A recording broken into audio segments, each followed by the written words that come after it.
The Dealings of Captain Sharkey with Stephen Craddock by Arthur Conan Doyle. Careening was a very necessary operation for the old pirate. On his superior speed, he depended both for overhauling the trader and escaping the man-o'-war. But it was impossible to retain his sailing qualities unless he periodically, once a year, at the least, cleared his vessel's bottom from the long, trailing plants and crusting barnacles which gather so rapidly in the tropical seas. For this purpose he lightened his vessel, thrust her into some narrow inlet where she would be left high and dry at low water, fastened blocks and tackles to her masts to pull her over onto her bilge, and then scraped her thoroughly from rudder post to cut water. During the weeks which were thus occupied the ship was, of course, defenseless, but on the other hand, she was unapproachable by anything heavier than an empty hull, and the place for careening was chosen with an eye to secrecy, so that there was no great danger. So secure did the captains feel that it was not uncommon for them, at such times, to leave their ships under a sufficient guard, and to start off in the longboat, either upon a sporting expedition or, more frequently, upon a visit to some outlying town, where they burned the heads of the women by their swaggering gallantry or broached pipes of wine in the market square, with a threat to pistol all who would not drink with them. Sometimes they would even appear in cities of the size of Charleston, and walk the streets with their clattering sidearms, an open scandal to the whole law-abiding colony. Such visits were not always paid with impunity. It was one of them, for example, which provoked Lieutenant Maynard to hack off Blackbeard's head, and to spear it upon the end of his bowsprit. But as a rule, the pirate ruffled and bullied and drabbed without let or hindrance, until it was time for him to go back to his ship once more. There was one pirate, however, who never crossed even the skirts of civilization, and that was the sinister Sharkey of the bark Happy Delivery. It may have been from his morose and solitary temper, or, as is more probable, that he knew that his name upon the coast was such that outraged humanity would, against all odds, have thrown themselves upon him, but never once did he show his face in a settlement.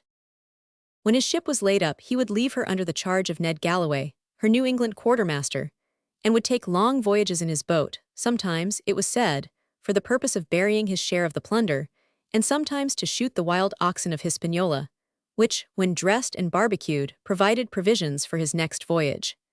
In the latter case, the bark would come round to some prearranged spot to pick him up, and take on board what he had shot.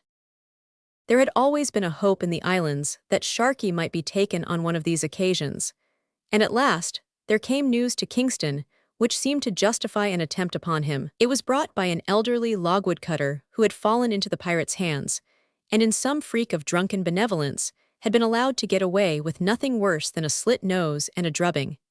His account was recent and definite. The Happy Delivery was careening at Torbec on the southwest of Hispaniola. Sharkey, with 4 men, was buccaneering on the outlying island of La Vache. The blood of 100 murdered crews was calling out for vengeance, and now at last it seemed as if it might not call in vain. Sir Edward Compton, the high-nosed, red-faced governor, sitting in solemn conclave with the commandant and the head of the council, was sorely puzzled in his mind as to how he should use this chance. There was no man-o'-war nearer than Jamestown, and she was a clumsy old flyboat, which could neither overhaul the pirate on the seas, nor reach her in a shallow inlet. There were forts and artillerymen both at Kingston and Port Royal, but no soldiers available for an expedition. A private venture might be fitted out, and there were many who had a blood feud with Sharkey, but what could a private venture do? The pirates were numerous and desperate. As to taking Sharkey and his 4 companions, that, of course, would be easy if they could get at them. But how were they to get at them on a large, well-wooded island like La Vache, full of wild hills and impenetrable jungles? A reward was offered to whoever could find a solution, and that brought a man to the front who had a singular plan, and was himself prepared to carry it out. Stephen Craddock had been that most formidable person, the Puritan gone wrong. Sprung from a decent Salem family, his ill-doing seemed to be a recoil from the austerity of their religion, and he brought to vice all the physical strength and energy with which the virtues of his ancestors had endowed him. He was ingenious, fearless, and exceedingly tenacious of purpose, so that when he was still young, his name became notorious upon the American coast. He was the same Craddock who was tried for his life in Virginia for the slaying of the Seminole chief, and though he escaped, it was well known that he had corrupted the witnesses and bribed the judge. Afterwards, as a slaver, and even, as it was hinted, as a pirate, he had left an evil name behind him in the Bight of Benin. Finally, he had returned to Jamaica with a considerable fortune and had settled down to a life of somber dissipation. This was the man, gaunt, austere, and dangerous, who now waited upon the governor with a plan for the extirpation of Sharkey. Sir Edward received him with little enthusiasm, for in spite of some rumors of conversion and reformation, he had always regarded him as an infected sheep who might taint the whole of his little flock. Craddock saw the governor's mistrust under his thin veil of formal and restrained courtesy. "You've no call to fear me, sir," said he. "I'm a changed man from what you've known. I've seen the light again of late, after losing sight of it for many a black year. It was through the ministration of the Rev. John Simons, of our own people. Sir, if your spirit should be in need of quickening, you would find a very sweet savor in his discourse." The governor cocked his Episcopalian nose at him. "You came here to speak of Sharkey, Master Craddock," said he.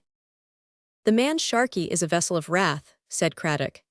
"His wicked horn has been exalted overlong, and it is borne in upon me that if I can cut him off and utterly destroy him, it will be a goodly deed, and one which may atone for many backslidings in the past. A plan has been given to me whereby I may encompass his destruction." The governor was keenly interested, for there was a grim and practical air about the man's freckled face which showed that he was in earnest. After all, he was a seaman and a fighter, and if it were true that he was eager to atone for his past, no better man could be chosen for the business. "This will be a dangerous task, Master Craddock," said he. "If I meet my death at it, it may be that it will cleanse the memory of an ill-spent life. I have much to atone for." The governor did not see his way to contradict him. "What was your plan?" he asked. "You have heard that Sharkey's bark, the Happy Delivery, came from this very port of Kingston. It belonged to Mr. Codrington, and it was taken by Sharkey, who scuttled his own sloop and moved into her because she was faster," said Sir Edward. "Yes, but it may be that you have never heard that Mr. Codrington has a sister ship, the White Rose, which lies even now in the harbor, and which is so like the pirate, that, if it were not for a white paint line, none could tell them apart." "Ah, and what of that?" asked the governor keenly, with the air of one who is just on the edge of an idea. "By the help of it, this man shall be delivered into our hands." "And how?" "I will paint out the streak upon the White Rose, and make it in all things like the Happy Delivery. Then I will set sail for the island of La Vache, where this man is slaying the wild oxen. When he sees me, he will surely mistake me for his own vessel which he is awaiting, and he will come on board to his own undoing." It was a simple plan, and yet it seemed to the governor that it might be effective. Without hesitation, he gave Craddock permission to carry it out, and to take any steps he liked in order to further the object which he had in view. Sir Edward was not very sanguine, for many attempts had been made upon Sharkey, and their results had shown that he was as cunning as he was ruthless. But this gaunt Puritan with the evil record was cunning and ruthless also. The contest of wits between two such men as Sharkey and Craddock appealed to the governor's acute sense of sport, and though he was inwardly convinced that the chances were against him, he backed his man with the same loyalty which he would have shown to his horse or his cock. Haste was, above all things, necessary, for upon any day the careening might be finished, and the pirates out at sea once more.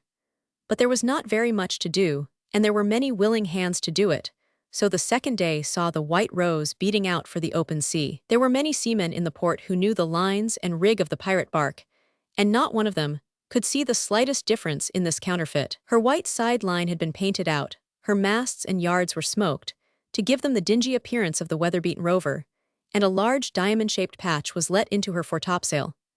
Her crew were volunteers, many of them being men who had sailed with Stephen Craddock before. The mate, Joshua Heard, an old slaver, had been his accomplice in many voyages, and came now at the bidding of his chief.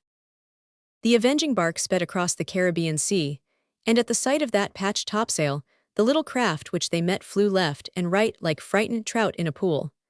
On the fourth evening point, Abaku bore 5 miles to the north and east of them. On the fifth they were at anchor in the Bay of Tortoises at the island of La Vache, where Sharkey and his 4 men had been hunting. It was a well-wooded place, with the palms and underwood growing down to the thin crescent of silver sand which skirted the shore. They had hoisted the black flag and the red pennant, but no answer came from the shore. Craddock strained his eyes, hoping every instant to see a boat shoot out to them with Sharkey seated in the sheets. But the night passed away, and a day and yet another night, without any sign of the men whom they were endeavoring to trap. It looked as if they were already gone. On the second morning, Craddock went ashore in search of some proof whether Sharkey and his men were still upon the island. What he found reassured him greatly. Close to the shore was a boucan of green wood, such as was used for preserving the meat, and a great store of barbecued strips of ox flesh was hung upon lines all round it. The pirate ship had not taken off her provisions, and therefore the hunters were still upon the island. Why had they not shown themselves? Was it that they had detected that this was not their own ship? Or was it that they were hunting in the interior of the island and were not on the lookout for a ship yet? Craddock was still hesitating between the two alternatives when a Carib Indian came down with information. The pirates were in the island, he said, and their camp was a day's march from the sea. They had stolen his wife, and the marks of their stripes were still pink upon his brown back. Their enemies were his friends, and he would lead them to where they lay. Craddock could not have asked for anything better. So early next morning, with a small party armed to the teeth, he set off, under the guidance of the Carib. All day they struggled through brushwood and clambered over rocks, pushing their way further and further into the desolate heart of the island. Here and there they found traces of the hunters, the bones of a slain ox or the marks of feet in a morass, and once, towards evening, it seemed to some of them that they heard the distant rattle of guns. That night they spent under the trees, and pushed on again with the earliest light. About noon they came to the huts of bark, which the Carib told them were the camp of the hunters, but they were silent and deserted. No doubt their occupants were away at the hunt and would return in the evening, so Craddock and his men lay in ambush in the brushwood around them. But no one came, and another night was spent in the forest. Nothing more could be done, and it seemed to Craddock that after the 2 days' absence it was time that he returned to his ship once more. The return journey was less difficult, as they had already blazed a path for themselves. Before evening, they found themselves once more at the Bay of Palms, and saw their ship riding at anchor where they had left her. Their boat and oars had been hauled up among the bushes, so they launched it and pulled out to the bark. "No luck then," cried Joshua Heard, the mate, looking down with a pale face from the poop. "His camp was empty, but he may come down to us yet," said Craddock with his hand on the ladder. Somebody upon deck began to laugh. "I think," said the mate, "that these men had better stay in the boat." "Why so?" "If you will come aboard, sir, you will understand it." He spoke in a curious, hesitating fashion. The blood flushed to Craddock's gaunt face. "How is this, Master Heard?" he cried, springing up the side. "What mean you by giving orders to my boat's crew?" But as he passed over the bulwarks, with one foot upon the deck and one knee upon the rail, a tow-bearded man, whom he had never before observed aboard his vessel, grabbed suddenly at his pistol.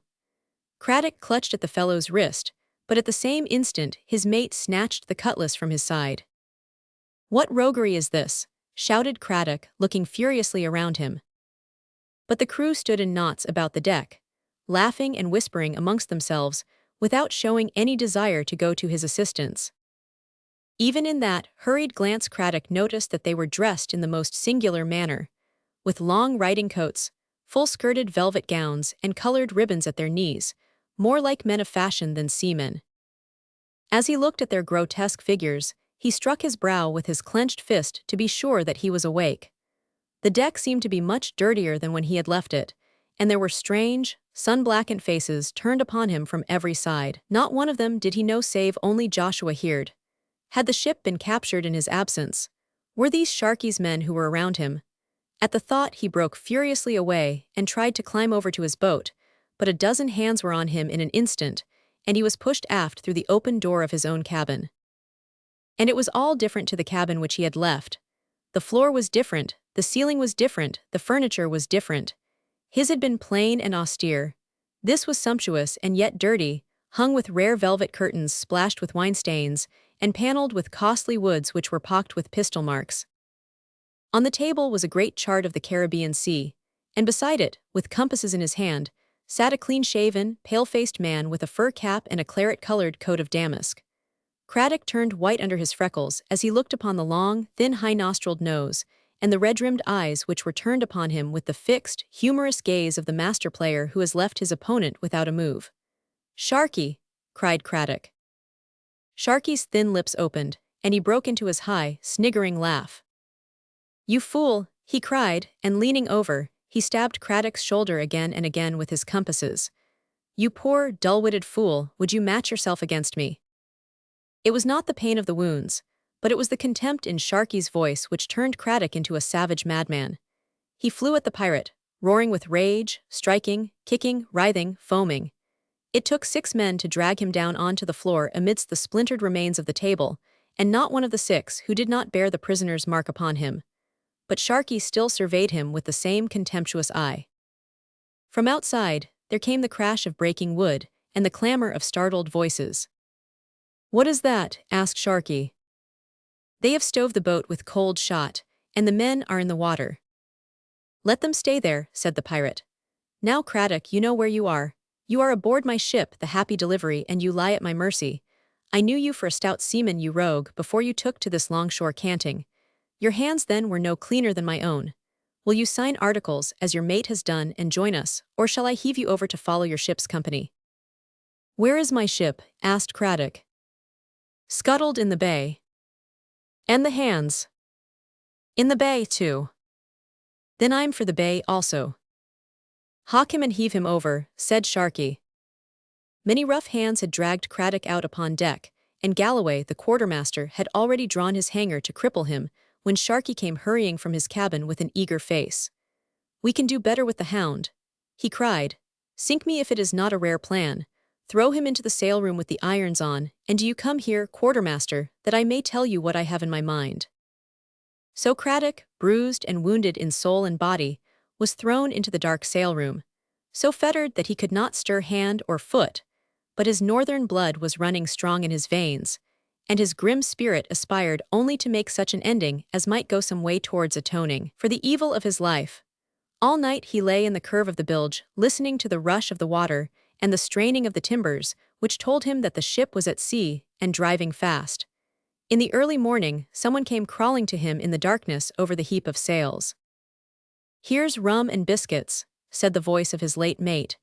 "It's at the risk of my life, Master Craddock, that I bring them to you." "It was you who trapped me and caught me as in a snare," cried Craddock. "How shall you answer for what you have done?" "What I did, with the point of a knife, betwixt my blade bones." "God forgive you for a coward, Joshua Heard. How came you into their hands?" "Why, Master Craddock, the pirate ship came back from its careening upon the very day that you left us. They laid us aboard, and short-handed as we were, with the best of the men ashore with you, we could offer but a poor defense. Some were cut down and they were the happiest. The others were killed afterwards. As to me, I saved my life by signing on with them." "And they scuttled my ship."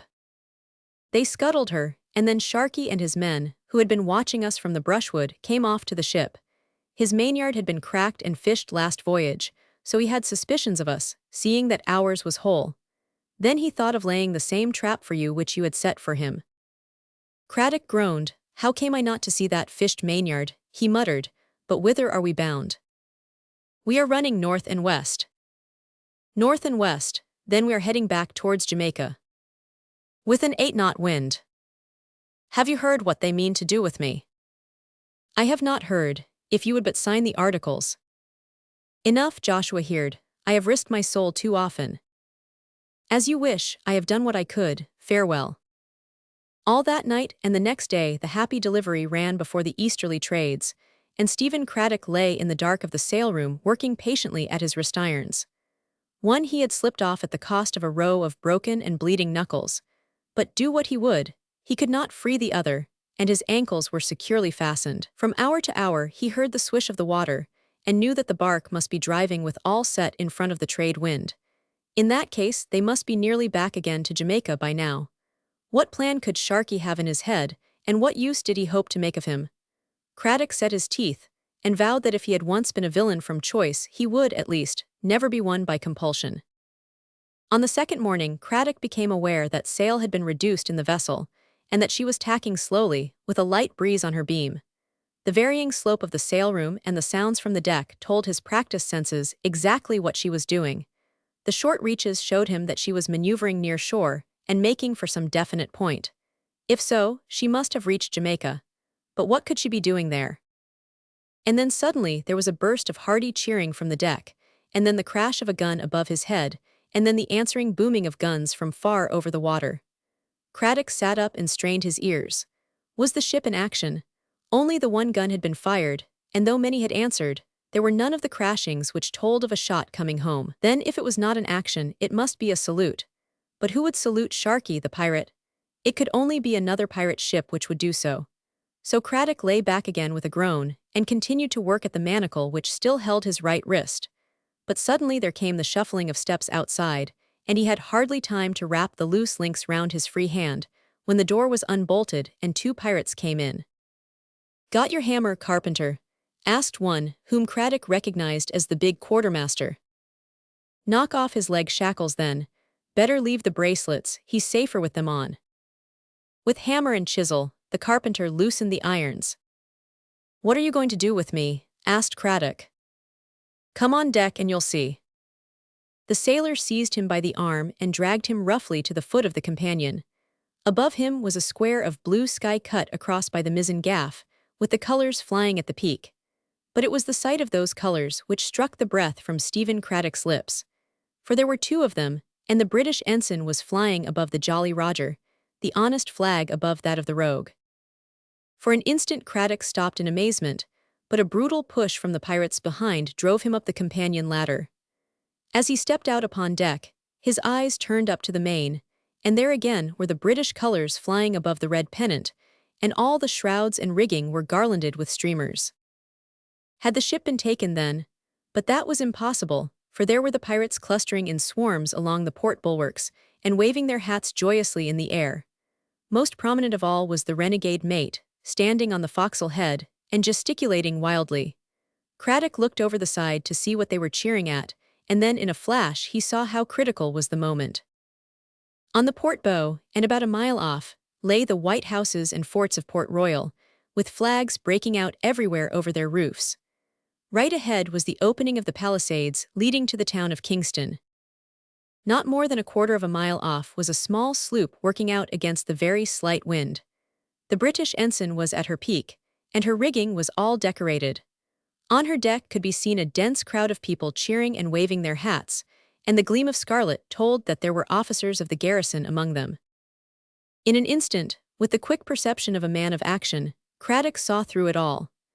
Sharkey, with that diabolical cunning and audacity which were among his main characteristics, was simulating the part which Craddock would himself have played had he come back victorious. It was in his honor that the salutes were firing and the flags flying. It was to welcome him that this ship with the governor, the commandant, and the chiefs of the island were approaching. In another 10 minutes they would all be under the guns of the Happy Delivery, and Sharkey would have won the greatest stake that ever a pirate played for yet. "Bring him forward," cried the pirate captain, as Craddock appeared between the carpenter and the quartermaster.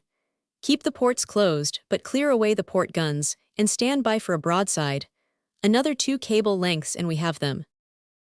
"They are edging away," said the boatswain. "I think they smell us." "That's soon set right," said Sharkey, turning his filmy eyes upon Craddock. "Stand there, you right there, where they can recognize you, with your hand on the guy, and wave your hat to them. Quick, or your brains will be over your coat. Put an inch of your knife into him, Ned.